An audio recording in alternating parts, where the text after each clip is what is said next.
छात्र, आज हम कक्षा 4 में हिंदी विषय सीखेंगे। बच्चों, पार्ट 1 में हमने पत्तों के खेल यह कविता अच्छे से समझ ली थी। तो चलो पार्ट 2 में हम इसी कविता का अभ्यास देख लेते हैं कि कौन से प्रश्न हैं और उसमें कौन से उत्तर लिखने हैं। यहाँ पे है शब्द के अर्थ। तो देखो बच्चों, यहाँ पे है पीपल। पीपल क्या है? एक पेड़ है। कोमल, कोमल का अर्थ है मुलायम। बरगद, बरगद बड़ का पेड़ है। बड़ का पेड़ होता है वो होता है बरगद। गत्ता, मोटा कागज। पत्र तो चिट्ठी। मेल का अर्थ है डाक। टहनी का अर्थ है डाली। और छाल, छाल का अर्थ होता है खाल भी होता है छाल का अर्थ। तो आओ बच्चों, यहाँ पे हम पाठ बोध में प्रश्नों के उत्तर दो।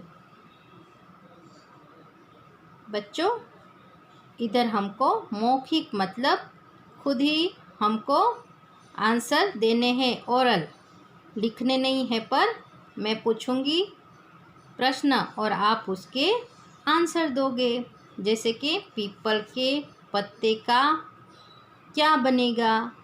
तो इसका आंसर आएगा पीपल के पत्ते का बाजा बनेगा। यहाँ पे गत्ते जितना मोटा किसे कहा गया है? तो बरगद का पत्ता गत्ते जितना मोटा होता है, तो बरगद के पेड़ के पत्ते को गत्ते जितना मोटा कहा गया है। इधर क्या है? नीम की पत्ती खाने में कैसी होती है? तो इसका उत्तर आएगा कि नीम की पत्ती खाने में कड़वी होती है। चलो बच्चों, आगे देखते हैं लिखित। लिखित में प्रश्न क है, कविता में किनसे खेलने की बात कही जा रही है? तो उत्तर है, कविता में तरह तरह के पत्तों से खेलने की बात कही जा रही है। आगे क्या है? सबसे कोमल और चिकना पत्ता किसका है? तो यहाँ पर उत्तर आएगा पीपल का पत्ता सबसे कोमल और चिकना है। प्रश्न ग, चिट्ठी किस पर लिखी जाएगी और क्यों? चिट्ठी बरगद के पत्ते पर लिखी जाएगी क्योंकि वह मोटे कागज जितना बड़ा होता है। आगे है, कविता में क्या? कविता में नीम के क्या क्या उपयोग बताए गए हैं? तो कविता में नीम के उपयोग में बताया गया है कि नीम से दातुन, दवाई और तेल बनता है। बच्चों, भाषा ज्ञान में हम देखें तो प्रश्न 1 है, समान अर्थ वाले शब्दों के जोड़े बनाओ। यहाँ पे हमें समान अर्थ वाले शब्दों को, यहाँ पे शब्द दिए गए हैं, उनके समान अर्थ इधर दिए गए हैं। तो यहाँ पे हमको ढूंढना है कि कौन सा समान अर्थ है। तो उन समान अर्थों को इधर हमको लिखना है। समान अर्थ वाले शब्द किसे कहते हैं? जिनके अर्थ समान होते हैं। जैसे कि पेड़, तो वृक्ष, पेड़ को वृक्ष भी कहते हैं ना। तो उसी प्रकार से इधर कुछ समान अर्थ वाले शब्द दिए गए हैं। आइए देखते हैं। दवाई तो औषधि। पत्र, पत्र का इधर से क्या आएगा? चिट्ठी। टहनी, टहनी को क्या कहते हैं? डाली भी कहते हैं ना। तो टहनी तो डाली, इधर हम लिखेंगे टहनी डाली। यहाँ पे क्या है? पेड़, पेड़ का समान अर्थ क्या है?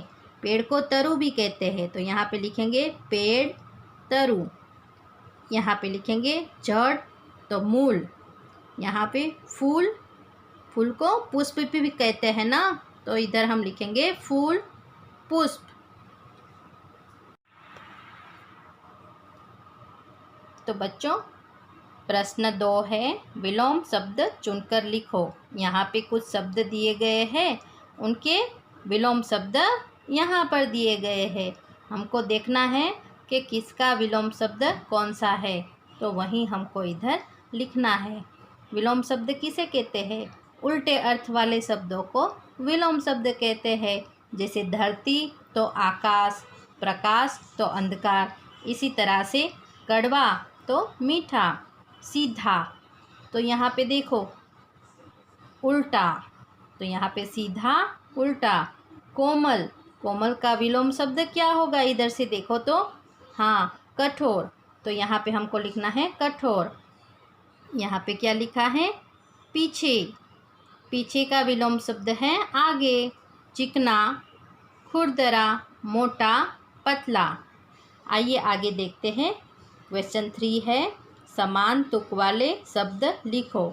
यहाँ पे हमको एक जैसे शब्द जो हो समान तुक वाले, जैसे एक ही जैसे लगते हो ना, वैसे शब्द हमको यहाँ पर लिखने हैं।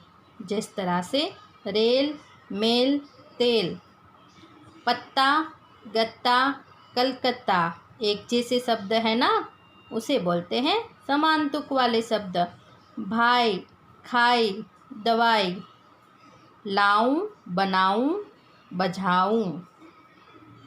बच्चों क्वेश्चन 4 है, कविता में से शब्दों के जोड़े चुनकर लिखो। यहाँ पे हमको कुछ शब्दों के जोड़े चुनने हैं कविता में से और यहाँ पे लिखने हैं।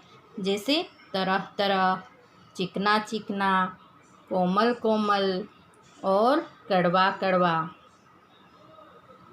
तो बच्चों आपको अभ्यास अच्छे से समझ में आ गया है ना? तो बच्चों आपको अभ्यास के सारे प्रश्नों के उत्तर समझ में आ गए ना? तो आज मैं आपको होमवर्क दे रही हूँ। आपको मैं इस वीडियो के साथ 2 पेज भेज रही हूँ। इस पेज में से देखकर आपको अपनी हिंदी की बुक में सुंदर अक्षरों में सारे प्रश्नों के उत्तर अच्छे से लिख लेने हैं।